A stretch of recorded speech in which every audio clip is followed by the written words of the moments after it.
বদলি এবং বিশেষ গণবিজ্ঞপ্তি এটির মধ্যে কোনটি আগে হবে? এখন বদলির বিষয়ে মানে এমপিওভুক্ত শিক্ষকদের বদলির বিষয়ে জানতে হলে এখানে মূল যে বিষয়টি জানতে হবে সেটা হচ্ছে এর প্রজ্ঞাপন জারি হয়েছে কিনা।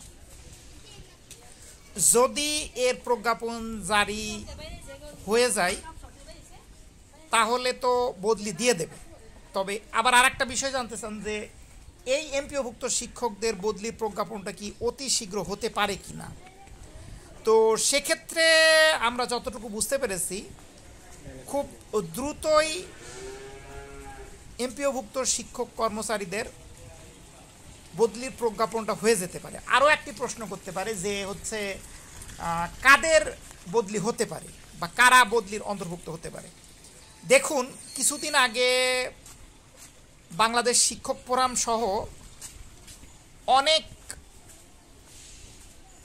সংগঠন প্রধান উপদেষ্টা এবং শিক্ষা উপদেষ্টার কাছে গিয়েছিল, যাওয়ার পরে ওখানে বদলির আলোচনাও কিন্তু হয়েছে।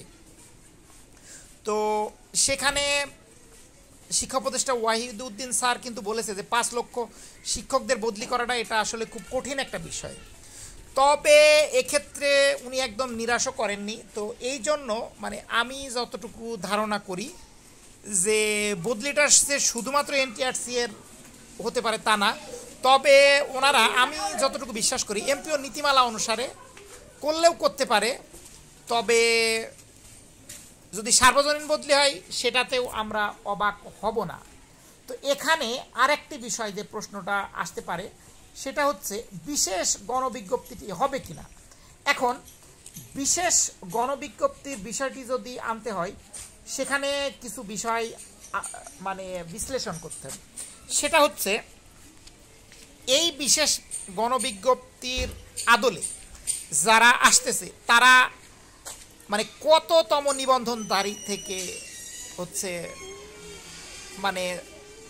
এই চাকরি প্রত্যাশী আর কি।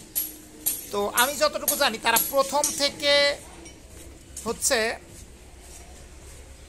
15তম বা 14তম পর্যন্ত হতে পারে।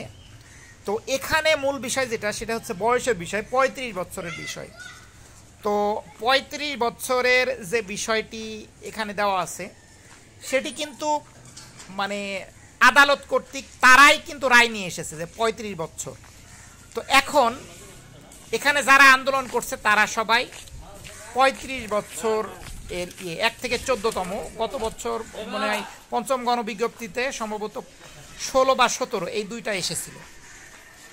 তো সেক্ষেত্রে যদি 35 বছরের ঊর্ধ্বে যদি তারা হয়, এখন বয়স ছাড়ের যে বিষয়টা বলতেছে, তো বয়স ছাড়টা কি দিবে তারা কিন্তু মূল যে বিষয়টা সেটা হচ্ছে আন্দোলন যদি করতে হয় হচ্ছে দাবির ক্ষেত্রে একদম নিট অ্যান্ড ক্লিন থাকতে হয়।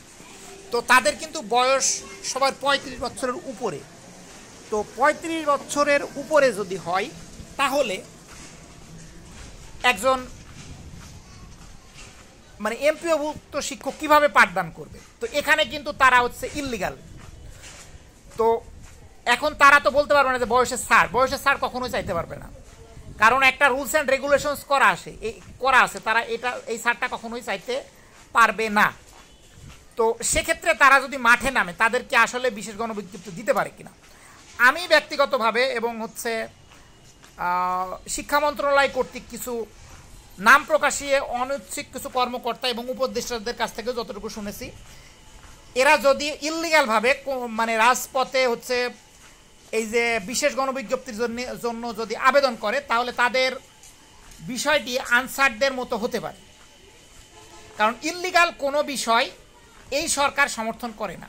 তো সেক্ষেত্রে যতটুকু বোঝা যাচ্ছে যে বদলির বিষয়টা এইভাবে এভাবে নাও যদি আসে, বিষয়টা আমি ওইভাবে বলতে পারতেছি না, কিন্তু তাদের যে বিশেষ গণবিজ্ঞপ্তি হবে না এটা নিশ্চিতভাবে বলা যায়।